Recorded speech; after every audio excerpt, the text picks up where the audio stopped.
Hey everyone, welcome back. This is Adam Malamut. I'm here with Mark Natali, the chair of our labor and employment law practice at Malamut and Associates.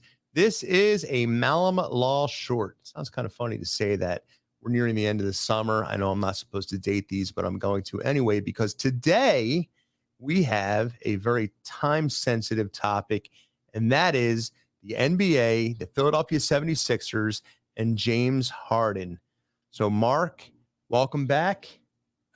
Good to be here. And this is an important issue, not only for Sixers fans and NBA fans, but teaches you a lot about employment law and what your rights are.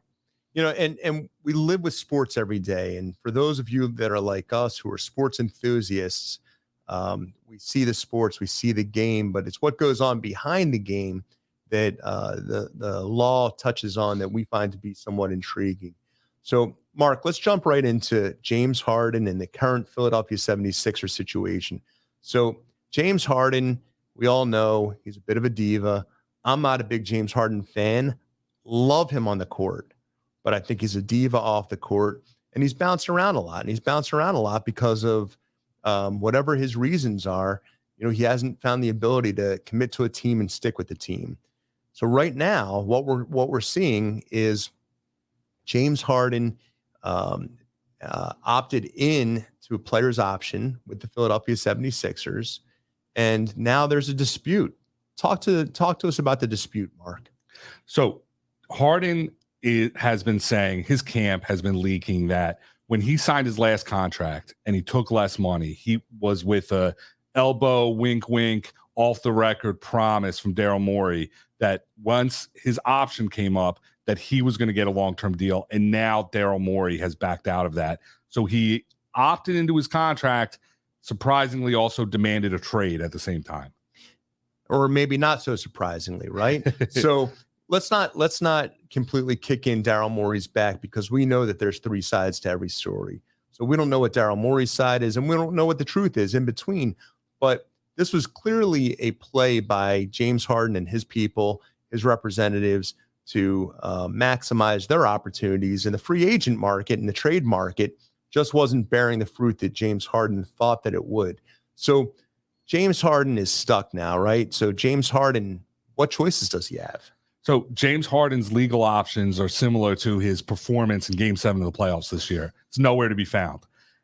He's in a really unwinnable spot. Well done. Because he, unlike other employees, he has a contract. And it's governed by the collective bargaining agreement. Right. And that contract specifically forbids these sort of deals that he claims he had with Daryl Morey. So even if he did, it's completely unenforceable. But he's in an even worse spot, because the recent CBA actually includes language that punishes players like James Harden. If he holds out a camp and he skips over 30 days, which is what he is threatening to do, he says he has no intention of reporting, he cannot be traded or moved even after his contract expires unless the Sixers sign off on it. So that is a new provision in the CBA. It is meant to address situations like this and stop star players from holding out in the last years of their contract. And he's in a really bad legal position. So for those of you who aren't familiar with the term CBA refers to collective bargaining agreement. And that's the agreement, the contract that's formed between the employees and management. So in this case, it's between the Players Association and the league itself. And that's the contract that governs how players can and cannot perform or behave, and how the ownership or management has an obligation to their players, to the members, the employees. So, Mark, let's play this thing out. So what happens if James Harden says, I'm not coming back until there's something, right? He could say until Daryl Morey's gone, until there's a trade, until I get more money, until I only have green M&Ms in the bowl in the back. I understand that James Harden may have certain clubs he likes to frequent. Maybe he needs a new VIP pass. Whatever it is James Harden's ask is, how does this play out? So it seems like he really only has three potential asks, right? One is a long-term contract with the Sixers. That doesn't seem to be happening anytime soon. The other is to be traded. The trade market for Harden was not very hot to begin with, and now he's completely ruined any leverage the Sixers have to trade him. So I can't imagine that's going to.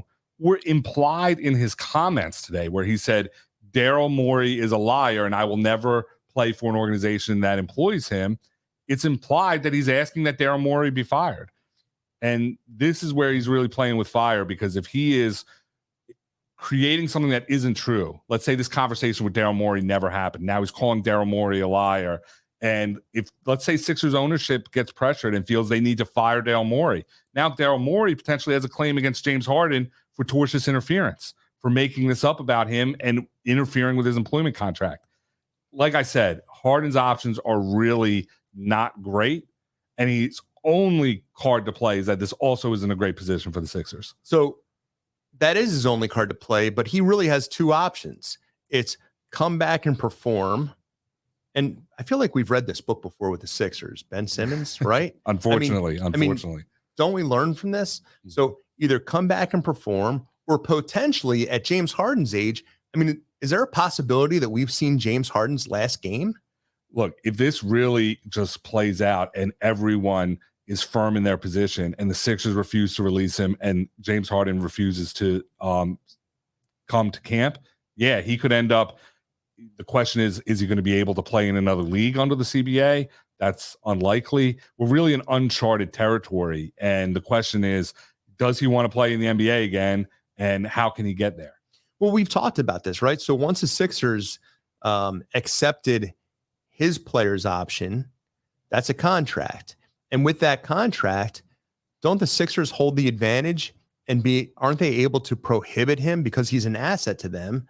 Aren't they able to prohibit him from going overseas and playing someplace else? Absolutely. And the reason why I only say it's unknown whether or not he can play in another league, it's clear that for this season, he's only playing for the Sixers and no one else unless the Sixers trade him.